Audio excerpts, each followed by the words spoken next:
நமக்கு 4 நாட்கள் ముఖ్యమైన నాட்கள். మనకు 4 దినములు ముఖ్యమైన దినములు. దేవునుடைய பிள்ளைகளுக்கு, దేవుని యొక్క బిడ్డలకు, ఆవికుரிய జనங்களுக்கு, ఆత్మీయ జనులకు 4 నాட்கள், 4 రోజులు. முதல் நாள் கிறிஸ்மஸ், మొదటి దినము క్రిస్మస్. దేవాది దేవన్ మనిషినాయి వந்த நாள். దేవాది దేవుడు మనుషుడిగా వచ్చిన దినము. కన్యకైన వయற்றிலே అద్భుత కులందయాగ పిరందార్. కన్యక గర్భములో అద్భుతమైన శిశువుగా పుట్టిన దినము. రెండవది నాள், రెండవ రోజు గుడ్ ఫ్రైడే. గుడ్ ఫ్రైడే, మంచి శుక్రవారము.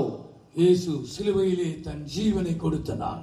ప్రభువైన యేసుక్రీస్తు సిలువలో తన యొక్క జీవములో పెట్టిన దినము.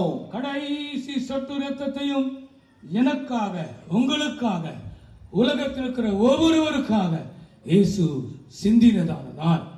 ఆయన యొక్క చివరి యొక్క రక్తము బొట్టు కల్వారి సిలువలో నా కొరకు, నీ కొరకు, యావత్ మానవాళి కొరకు చిందించబడిన రక్తము ఆ యొక్క దినముగా కనబడుచున్నది. మూడవది நமக்கு ముఖ్యమైన ஒரு நாள் இருக்கிறார். మూడవదిగా మనకు ముఖ్యమైన రోజు ఉంటున్నది. యేసు ఉయిర్తెழுந்த நாள். యేసు పునరుద్ధానము చెందిన దినము. ఈస్టర్ என்று சொல்கிறோம். ఈస్టర్ అని చెప్పుచు ఉన్నాము. நீங்க அந்த பாட்டு தான் பாடிட்டு இருக்கோம். ఇప్పుడు ఆ యొక్క పాటని మనం పాడి ఉన్నాము. இந்த பாட்டு என்ன சொல்கிறது? ఈ యొక్క పాట ఏమి చెప్పుచు ఉన్నది? యేసు ఉయిరోడు எழுந்தார். యేసు సజీవముగా ఆయన పునరుద్ధానం అయ్యాడు. హల్లెలూయా, హల్లెలూయా. యేసు సిలువైలే మరితార్. యేసు సిలువలో మరణించి ఉన్నారు. அவர் அடக்கம் பண்ணப்பட்டார். ఆయన భూస్థాపన చేయబడి ఉన్నారు. மூன்றாம் நாள், మూడవ దినమున కలరే జయించి యేసు ఉయిరోడు எழுந்தார். సమాధిని జయించి ప్రభువైన యేసుక్రీస్తు సజీవముగా లేపబడి ఉన్నారు. మరణத்தை యేసు జయించిన நாள். మరణమును యేసు జయించి ఉన్నారు. அதுதான் ஈஸ்டர் என்று சொல்கிறோம். దానికే ఈస్టర్ అని చెప్పుచు ఉన్నారు. నాలుగవ ஒரு ముఖ్యమైన నాள் இருக்கிறது. నాలుగవ ఒక ముఖ్యమైన రోజు ఉంటున్నది. చెప్పండి. రాకడ. రాకడ.